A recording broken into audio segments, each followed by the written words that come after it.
प्रिय बच्चों नमस्कार, स्वागत है आपका आपके अपने channel one time exam study 0.5 में। तो रोजाना की भांति आज मैं फिर आपके सामने हिंदी का एक बहुत ही महत्वपूर्ण प्रैक्टिस सेट लेकर आया हूं, जो कि आने वाली परीक्षाओं की दृष्टि से बहुत ही महत्वपूर्ण सिद्ध होगा। तो बच्चों आज का हमारा पहला क्वेश्चन है, ठलुआ क्लब निबंध के लेखक हैं। हमें बताना है ठलुआ क्लब निबंध के लेखक इनमें से कौन से हैं। क्या बाबू गुलाब राय हैं, आचार्य रामचंद्र शुक्ल हैं, सरदार पूर्ण सिंह हैं, या इनमें से कोई नहीं।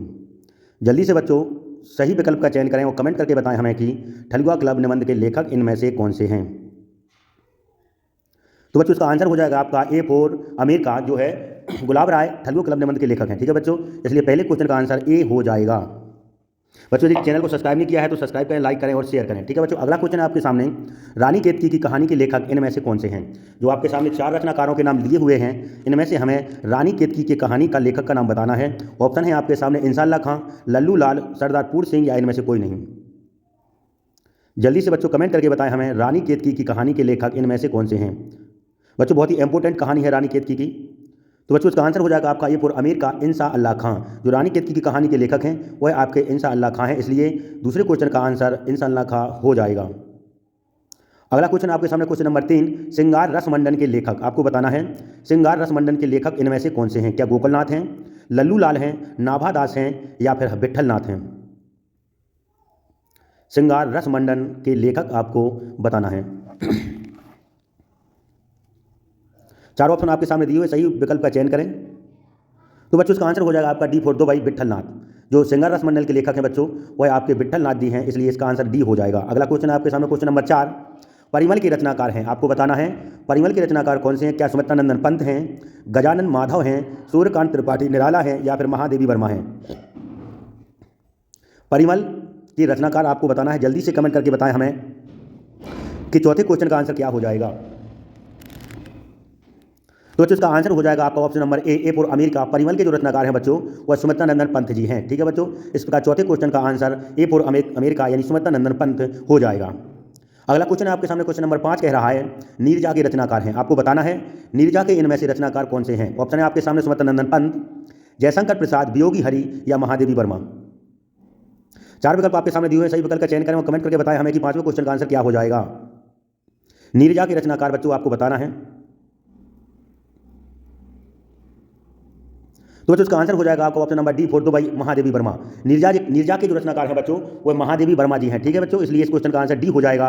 अगला क्वेश्चन है क्वेश्चन नंबर 6 कह रहा है आंधी के रचनाकार इनमें से कौन से हैं।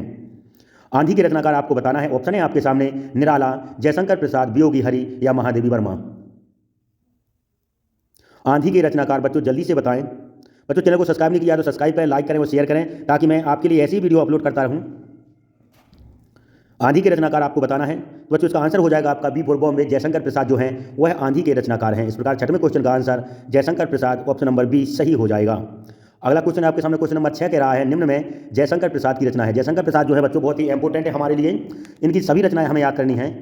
जयशंकर प्रसाद की रचना कौन सी नहीं है। इनमें 3 रचनाएं जो है वो जयशंकर प्रसाद की है, चौथी रचना एक है वह जयशंकर प्रसाद की नहीं है। हमें उस रचना का चयन करना है।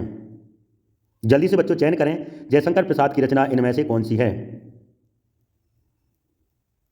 तो बच्चों इसका आंसर होगा ऑप्शन नंबर डी फॉर 2 भाई यामा जो है वह जयशंकर प्रसाद की रचना नहीं है, जो कि आंसू तितली झरना जयशंकर प्रसाद की रचना है। यामा आपकी महादेवी वर्मा की रचना है, इसलिए इसका आंसर डी हो जाएगा। अगला क्वेश्चन आपके सामने सोरठा के प्रथम एवं तृतीय चरण में मात्राएं होती हैं।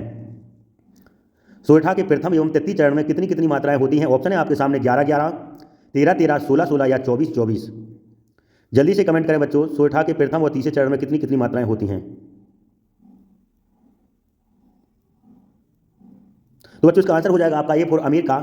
सोरठा के प्रथम और तीसरे चरण में 11-11 मात्राएं होती हैं। साथ ही साथ आपको बताते चलें 13-13 दूसरी और चौथी चरण में होती हैं, 16-16 मात्राएं आपकी चौपाई में होती हैं, और 24-24 मात्राएं रोला में होती हैं। इसलिए इसका आंसर हो जाएगा ए फॉर अमीर का 11-11 मात्राएं होती हैं। अगला क्वेश्चन आपके सामने क्वेश्चन नंबर 9 कह रहा है 4 राहों का समूह का समास बनेगा।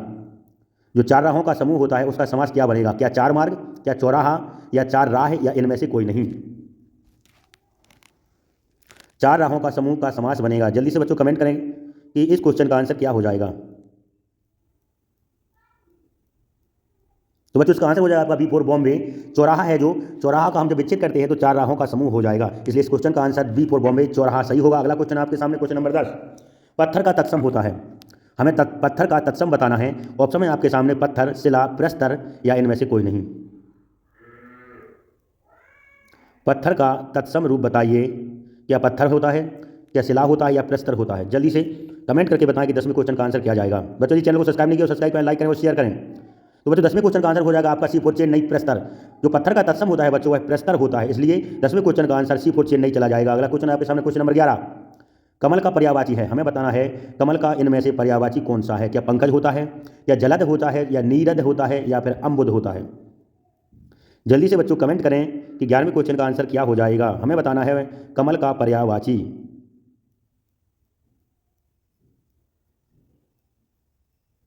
तो बच्चों इसका आंसर हो जाएगा आपका ये पूरा अमीर का कमल का जो पर्यायवाची होता है वह पंकज होता है। ठीक है बच्चों, जो जलद है, नीरद है और अम्बुद है, ये तीनों पर्यायवाची बच्चों आपके समुद्र के होते हैं। ठीक है बच्चों, ए फोर अमीर का पंकज सही हो जाएगा। अगला क्वेश्चन आपके सामने पुत्र का पर्यायवाची है, हमें बताना है पुत्र का पर्यायवाची इनमें से कौन सा है। पुत्र का पर्यायवाची क्या सुत होता है, या सुता होता है, या तनिया होता है, या आत्मजा होता है?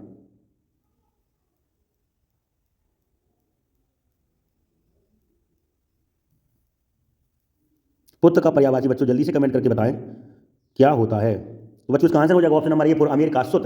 सुत जो है वो पुत्र का पर्यायवाची होता है, और जो आपके सुता है, तनिया है, आत्मजा है, ये तीनों आपके पुत्री के पर्यायवाची हैं। ठीक है बच्चों, इसलिए 12वें क्वेश्चन का आंसर ए हो जाएगा। अगला क्वेश्चन आपके सामने अति अंत, अति धन अंतहा में कौन सा सूत्र लगेगा। 13वें क्वेश्चन में पूछ रहा है अति धन अंता में कौन सा सूत्र लगेगा। क्या इको रचि, या आद गुणा, या वृद्धि रेचि, या इनमें से कोई नहीं? अति धन अंता में कौन सा सूत्र लगेगा बच्चों, बहुत ही महत्वपूर्ण इंपोर्टेंट क्वेश्चन है, संधि का क्वेश्चन है। अति धन अंता में कौन सा सूत्र लगेगा? तो बच्चों इसका आंसर हो जाएगा आपका ये फॉर अमीर का इको रचि।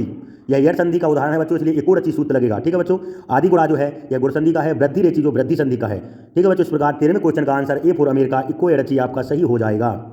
अगला क्वेश्चन आपके सामने क्वेश्चन नंबर 14। हस धातु लट लकार मध्यम पुरुष एक वचन का रूप हमें बताना है। फिर से देखें, हस धातु लट लकार मध्यम पुरुष एक वचन। पहले तो हस धातु देखें, फिर उसके लट लकार के रूप देखें, मध्यम पुरुष देखना है, एक वचन देखना है। क्या हस्ती होगा, क्या हसस होगा, या हसामी होगा, या हस्तु होगा? जल्दी से कमेंट करें बच्चों इस क्वेश्चन का आंसर क्या चला जाएगा। तो बच्चों इसका आंसर हो जाएगा option number B for Bombay, हस से। जो हस धातु लट लकार मध्यम पुरुष एक वचन का रूप है वह हसत है, इसलिए बी फॉर बॉम्बे हसस आपका सही हो जाएगा। अगला क्वेश्चन आपके सामने दृश्य धातु लोट लकार, दृश्य धातु लोट लकार मध्यम पुरुष एक वचन का रूप है। आपको बताना है दृश्य धातु लोट लकार मध्यम पुरुष एक वचन का रूप बताना है। बहुत ही इंपोर्टेंट क्वेश्चन है बच्चों। दृश्य धातु लोट लकार मध्यम पुरुष प्रथम पुरुष एक वचन का रूप इनमें से कौन सा है? तो बच्चों इसका आंसर हो जाएगा ऑप्शन नंबर ए फॉर अमीर का पश्यंतु। पश्यतु, पश्यतु जो है वह दृश्य धातु का लोट लकार का मध्यम पुरुष का एक वचन रूप है, इसलिए इस क्वेश्चन का आंसर आपका ए हो जाएगा। ठीक है बच्चों, अगला क्वेश्चन है आपके सामने क्वेश्चन नंबर 16। ब्रज के बिरही लोक दुखारे में रस है। आपको बताना है ब्रज के बिरही लोक दुखारे में कौन सा रस है। क्या करुण रस है, हास्य रस है, या वीर रस है, या फिर श्रृंगार रस है? जल्दी से कमेंट करें बच्चों 16 क्वेश्चन का आंसर क्या चला जाएगा।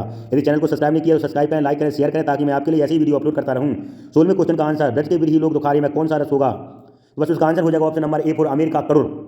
ब्रज के बिरही लोक दुखारे में करुण रस है, क्योंकि बच्चों जहां पर ब्रह की बात की जाती है वहां पर करुण रस होता है। अगला क्वेश्चन आपके सामने क्वेश्चन नंबर 17। हरिपद कोमल कमल से। आपको बताना है हरिपद कोमल कमल से में कौन सी अलंकार है, जो एक उदाहरण दिया हुआ है। हरिपद कोमल कमल से में कौन सी अलंकार है। क्या उपमा अलंकार है, क्या रूपक अलंकार है, या श्लेष अलंकार है, या अनुप्रास अलंकार है? हरिपद कोमल कमल से में कौन सी अलंकार है? तो बच्चों इसका आंसर हो जाएगा आपका ऑप्शन नंबर ए फॉर अमीर का उपमा। हरिपद कोमल कमल से में उपमा अलंकार है। ठीक है बच्चों, इसलिए इस क्वेश्चन का आंसर ए फॉर अमीर का उपमा सही हो जाएगा। 18वां क्वेश्चन है आपके सामने 1938 ईस्वी किस युग की समय सीमा है। 1919 से 1938 ईस्वी किस युग की समय सीमा है। क्या भारतेंदु युग की, या द्विवेदी युग की, या शुक्ल युग की, या इनमें से कोई नहीं? 1919 से 1938 ईस्वी किस युग की समय सीमा है। तो बच्चों इसका आंसर हो जाए आपका सी फॉर चेन्नई शुक्ल युग। जो 1919 से 1938 ईस्वी है वह आपकी शुक्ल युग की सीमा है। ठीक है बच्चों, इसलिए इसका आंसर सी हो जाएगा। अगला क्वेश्चन है आपके सामने क्वेश्चन नंबर 19। किस युग को छायावाद के नाम से जानते हैं। आपको बताना है ये 4 युगों के नाम दिए हुए हैं, इनमें से किस युग को छायावाद के नाम से जानते हैं। क्या भारतेंदु युग को, क्या द्विवेदी युग को, या शुक्ल युग को? किस युग को छायावाद के नाम से जानते हैं? जल्दी से कमेंट करके बताएं हमें कि 19वें क्वेश्चन का आंसर क्या चला जाएगा। तो बच्चों इसका आंसर हो जाएगा आपको option number C for Chennai Shukla युग। जो छायावाद है, जो शुक्ल युग को छायावाद युग के नाम से जानते हैं। ठीक है बच्चों, इसलिए 19वें क्वेश्चन का आंसर सी हो जाएगा शुक्ल युग। अगला क्वेश्चन है आज का हमारा लास्ट और अंतिम क्वेश्चन। सरस्वती पत्रिका के संपादक। बहुत ही महत्वपूर्ण पत्रिका है बच्चों। इस पत्रिका को किसने संपादन किया था? जल्दी से बताएं। क्या भारतेंदु हरिश्चंद्र ने, महावीर प्रसाद द्विवेदी ने, या रामचंद्र शुक्ल, या इनमें से कोई नहीं? सरस्वती पत्रिका के संपादक। जल्दी से बच्चों सही विकल्प का चयन करें, कमेंट करके बताएं हमें कि 20 में क्वेश्चन का आंसर क्या चला जाएगा। यदि चैनल को सब्सक्राइब नहीं किया तो सब्सक्राइब करें, लाइक करें, शेयर करें, ताकि मैं आपके लिए ऐसे ही वीडियो अपलोड करता रहूं। तो बच्चों इसका आंसर हो जाएगा आपको option number B for Bombay. Mahavir Prasad Dwivedi जो हैं वह सरस्वती पत्रिका के संपादक है। ठीक है बच्चों, तो यह आज की हमारी क्लास थी। कल हम फिर इसी टाइम पे मिलेंगे। क्लास को ऐसे ही देखते रहें, यदि सफलता पानी है तो क्लास को देखते रहें। मैं आपको 20 नंबर गारंटी से दिलाने की कोशिश करता हूं, और गारंटी है कि आपको 20 के 20 नंबर प्राप्त होंगे। ठीक है बच्चों, तब तक के लिए नमस्कार, जय हिंद, सत श्री अकाल।